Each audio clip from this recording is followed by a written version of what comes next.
special type of exponential growth, the new formula that we have there. And this is just for when there's compound interest, which is typically if you put money into a savings account, typically they're not just giving you interest one time a year at the end of the year. Typically what they're doing is they're giving you interest compounded either daily or maybe weekly or maybe monthly, or however they decide to compound it. And so there's a little bit something different we have to do, because remember the exponential growth functions that we were working with last week, when we were doing those, we had not, that wasn't compound interest. A equals, anybody remember how this went? B times. Was it capital P, right? Wasn't it? For the starting amount? Final amount was A. Let's get out our notes from last Friday. Maybe I'm wrong. Help me out then. Y equals A1 plus R to the T power. I forgot the part. Y equals A parentheses 1 plus R parentheses to the T power. Equals, what was the A? And then 1 plus R and to the T power. Okay, so Yeah, that's when all you we're- add or subtract it, depends what it is. So what is different on this one? Okay, so A is our Y here, right? And so in this case, it says that A is going to be the total balance after T years. And in this one, it was the final amount. Y was the final amount. So it's really still the same thing. What's the final amount, the total amount that you're going to have after a certain amount of time? The P is representing the original amount, while in our other one, the A was representing the original amount. But notice they're both in the same location. So capital P is now replacing capital A. It's still the starting amount, the original amount. What changed in the parentheses? Well, we still have 1 plus, but instead of it just being 1 plus R is being divided by N, because we have R is the interest rate still. And what do we do with that interest rate? Anybody remember? Do we just put it in there? If it's 3%, do we put it in as 3? We have to change it to a decimal, so decimal form. So R has to be replaced as a decimal, that percentage. N is the number of times the interest is compounded in 1 year. So I want you to circle that N right there, and I want you to put compounded in 1 year. So if they say to you, it's compounded daily, how many times would it be compounded in 1 year? 365 times. Yeah, unless it's leap year, right? 365 times it would be compounded if it was compounded daily. What if it was compounded monthly? What would N be? Depends on what month. Well, no, if it's compounded monthly, they're saying every month. Well, how many months are in a year? 12. Oh, So N would be 12. They're saying how many days a month. What if they said they were compounding it quarterly? How many quarters are there in a year? 4. And we would have N would be equal to 4. So you get the picture of what N is really representing. So R is being divided by that N. In other words, that rate has to, it's typically it's just for 1 time, and the other one it's just for 1 time. Now we're saying, no, they're going to do it more often. So we got to divide that percentage out by how many times they're going to do it. And then notice that there's an N being multiplied by the T. Or the T is, I should say, maybe being multiplied by the N. Here's where it's going to be hard to keep it straight. T is the number of years. So when they say so much money was invested, compounded, let's say monthly, and it was invested for 5 years, we're going to put 12 in for N because that's how many times it's compounded. We're going to put 5 in for T because it's for 5 years. So we have a few more things to keep track of in this one now. So let's look at the example that was worked out. Write a compound interest function to model $15,000 invested at a rate of 3% compounded quarterly, then find the balance after 8 years. Now notice, it says then. So in other words, they want to model first, and then they want you to actually use your model for 8 years. So look at what they did. The final amount, that's what we're looking for, A. $15,000 is the what? What is that 15,000? how much you invested. How much is invested? In other words, the starting amount, right? That's what it starts at. It's at your 15,000. So this 15,000 is the starting amount. Where did this 0.03 come from? Your 3%. Your 3% change to a decimal. Where did this 4 come from? It's your quarterly. Compounded quarterly. And then up here they have a 4t. And what's that 4 come from? Quarterly. Quarterly again. There's two places that compounded time shows up in the function.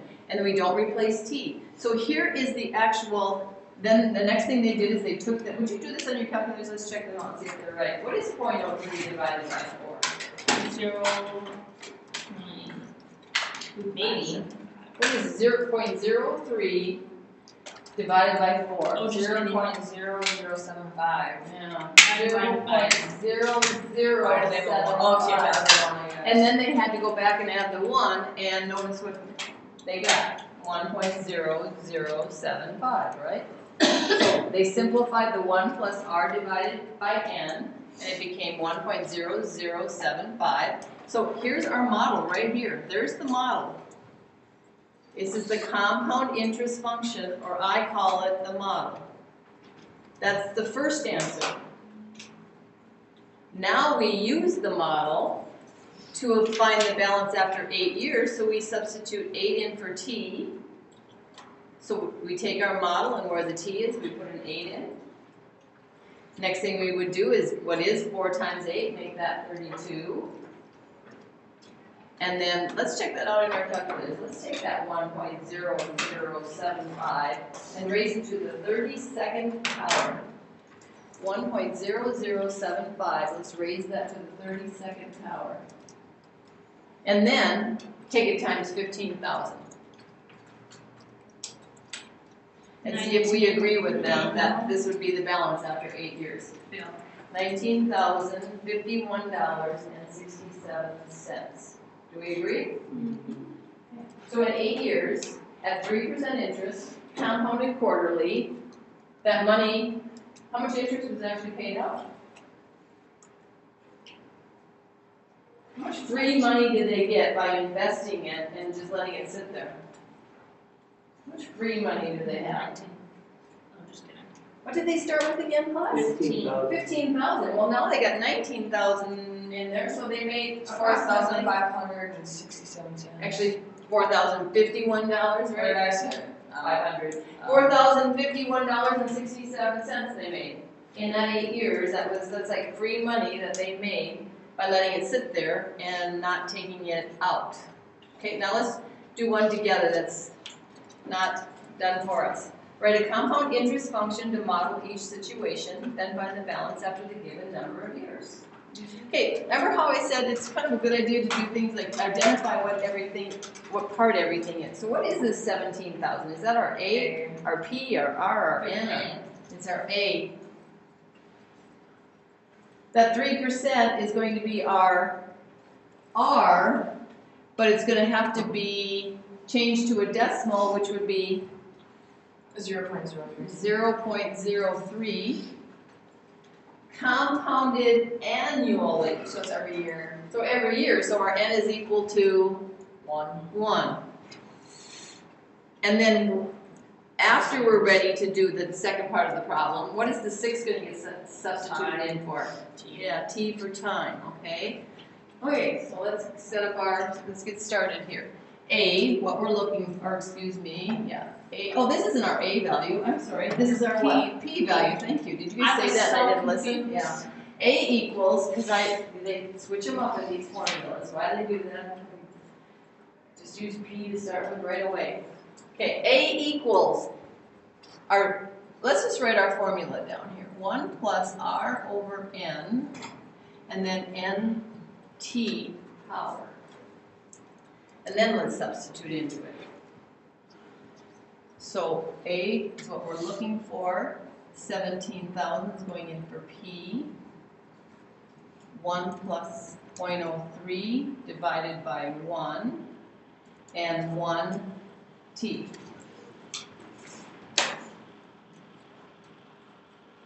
Well, I hope you're not going to use your calculator for this. What's 0.03 divided by 1? No, 0.03. And what's 0.03 added to 1? 1.02. Okay, so we're not going to use our calculator for that. So we have really, our parentheses, what's inside our parentheses can become 1.03. And 1 times t is, what is 1 times t? T. Do we have our model? Yeah, this is our model, right here. So write that. This is the model. This is our first answer for this problem. They wanted the model. There's our first answer. Now we will use our model to find out how much money would be in that account after 6 years. So now we're going to put that 6 in for t.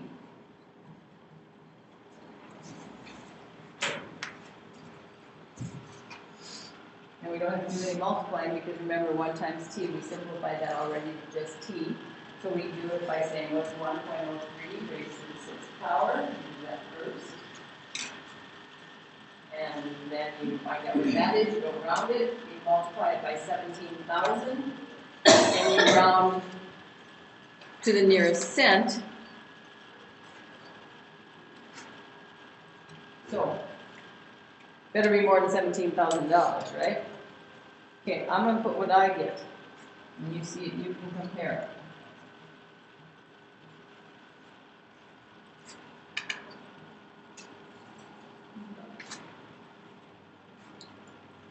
$20,298.89. You agree? Okay. Okay, let's do another one together. We'll move on to exponential decay half-life. Anybody got any questions about that one that need to be cleared up though?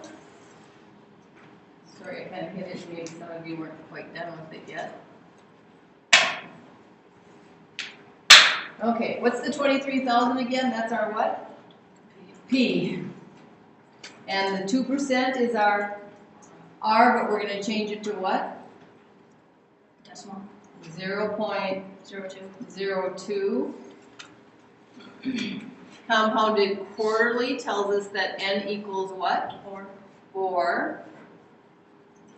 And then when we're ready, 8 years is our t value, isn't it? Okay. So now we will sub into our model. A equals P times 1 plus R divided by n raised to the nt power.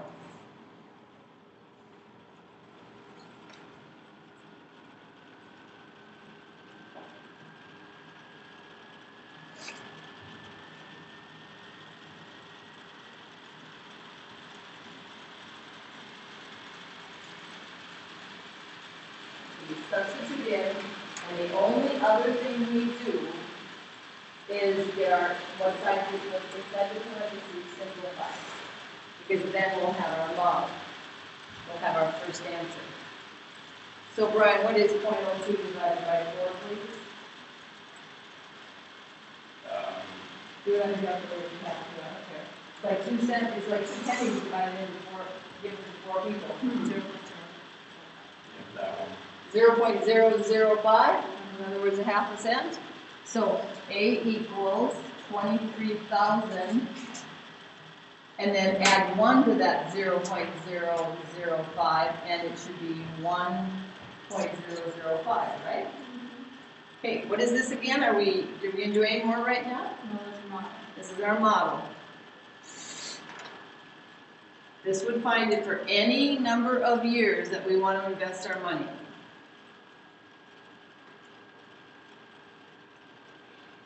But now we're going to invest it for 8 years. I don't think so. Oh yeah, it is 8 years in this one, sorry. So A equals 23,000 times 1.005 raised to the 4 times 8 power. So we'll simplify that 4 times 8. What is 4 times 8? 32.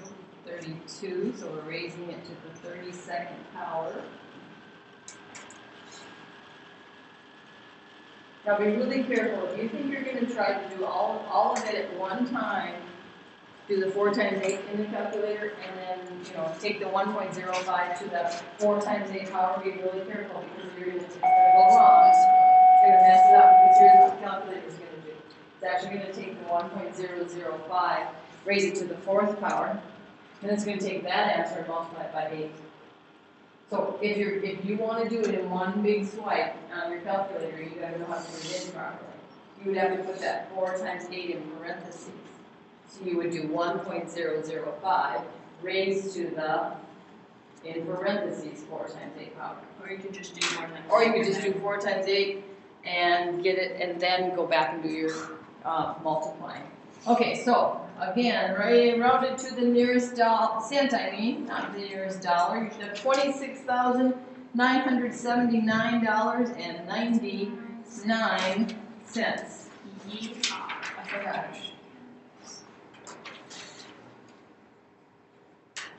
Okay?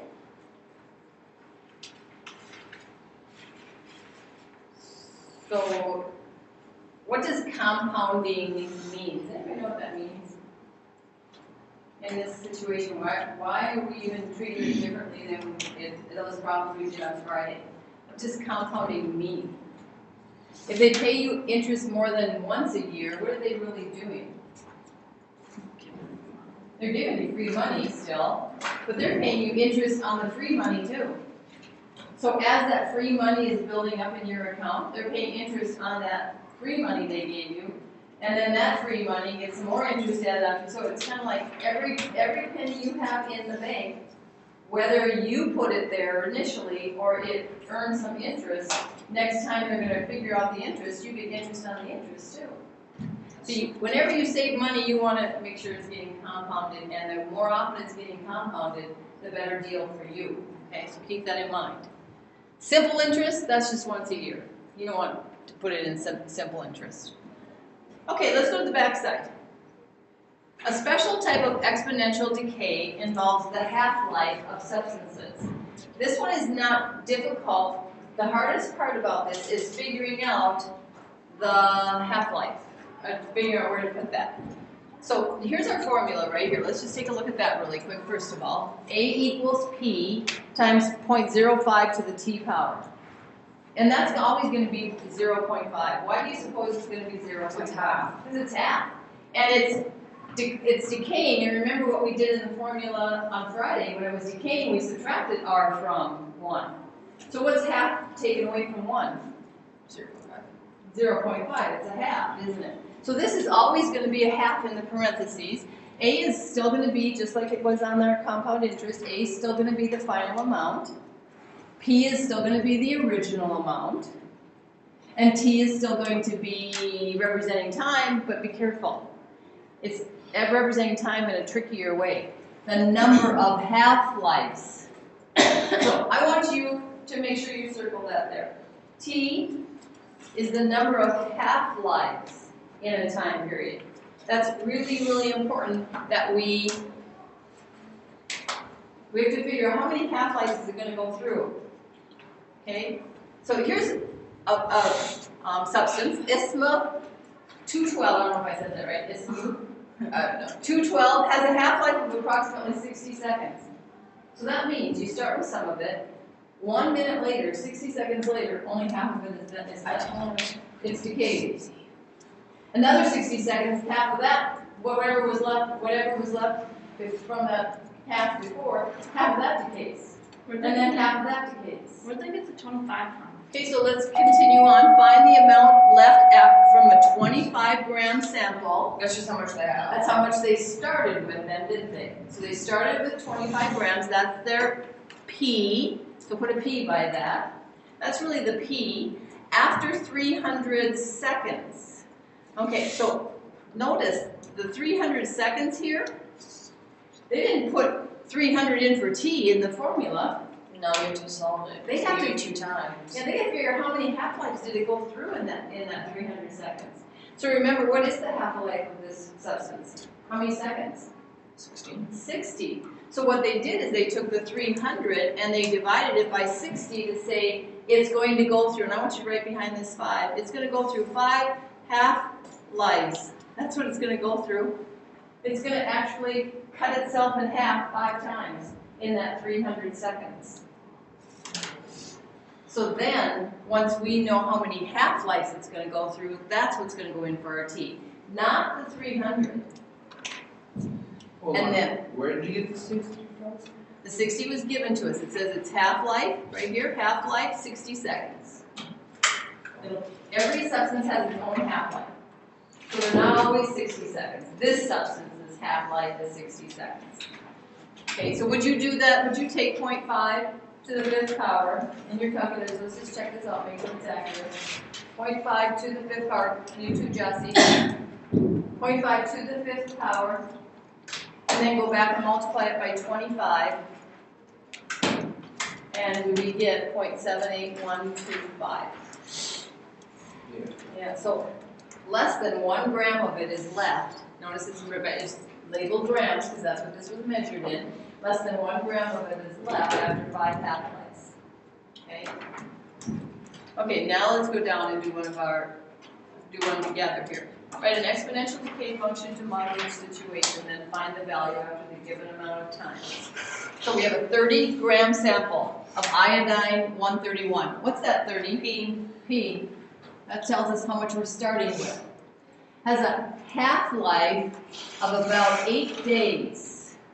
So technically that's a T. There's So- 2 T's. There aren't really 2 T's. We still have to, so this half-life, so what we have to do is we have to say after 24 days.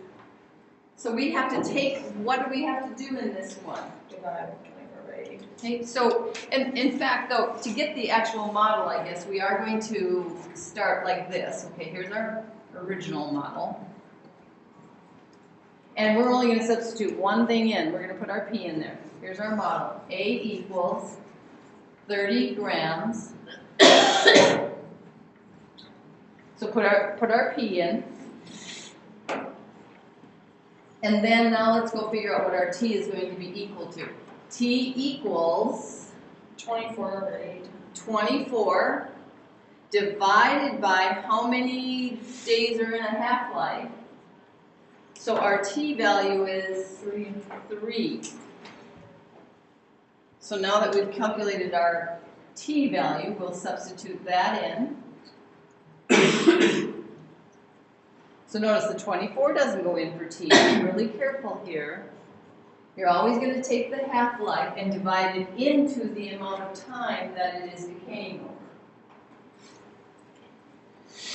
And now we'll take 0.5 to the 3rd power. I'll let you do like we did in the compound interest and those other ones. You can do this all the multiplication at one time. That's fine. 3.75 grams. Okay, and we get 3.75 grams. So I guess in this one we could say there really isn't necessarily a true, as maybe as true of a model, but if we were going to say there were any model at all, we could say at that point there was. But so yeah, we could say this would be our model at this point. And then we would, once they tell us, well, how they want us to figure out how much there would be left after a certain amount of time, then we could use it to go from there. Okay, let's try this next one now. 40 gram sample. What is 40? 40 is your P. P. This is what you're going to be tempted. You're going to see a number like that. Are we going to use that number? No. No, that's a number in the substance. Jesse, what are you doing? No. Oh, you hold it. Why don't you go and do this problem for us then? Oh, I'm gonna do it. Okay. Thanks. Do I have to change the color or anything? No, you can use green the whole way through if you want. So it looks like Jesse's going to figure out the T value to start with. How many half-lives is it going to go through?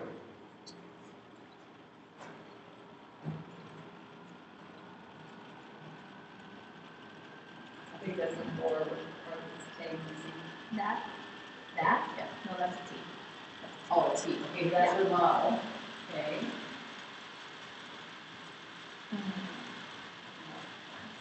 or we don't use X, and we just want to use what? Either parentheses or a dot, one or the other.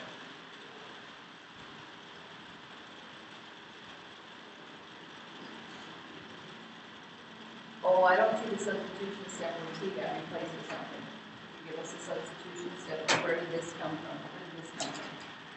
Can you erase that and put the substitution step there? Thank you. Okay.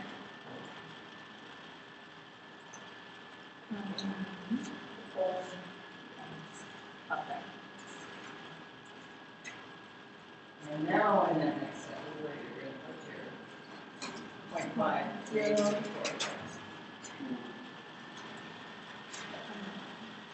Here, I'll use mine. You can put it down and pull it.